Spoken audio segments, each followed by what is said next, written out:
Trauma is a major consequence of the gun violence epidemic that is just ongoing here. It's affecting some of our region's youngest kids, and a local organization is trying to tackle it. WCPO 9 News reporter Madeline Audley in over the Rhine right now to explain how and why it matters so much.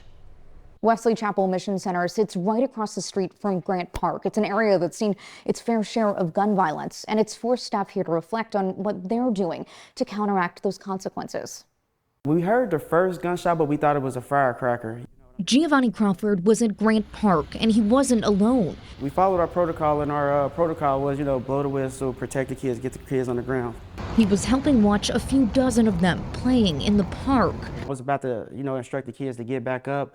We heard like 8 to 10 rounds of other gunshots.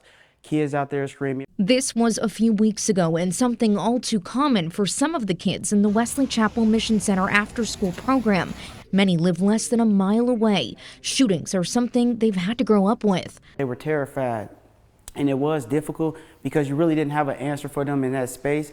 Now, staff are better prepared. In the last few weeks, all of them have undergone trauma training, thanks to a grant from the Greater Cincinnati Foundation. A lot of our kids have different behavioral issues based on their experiences and based on some of the tougher moments that they've had to go through. And so just having that training to respond in an adequate way instead of maybe in a short-tempered way. Before city council members on Tuesday, center leaders showed off the results. Through the training, we were taught how to handle conversations of this nature. And highlighted the importance of it. There's only so much you can say when a kid is asking you if their mom was the one who was shot. With new tools under their belt, the center is sending a message, reminding others to think about how they think about trauma too.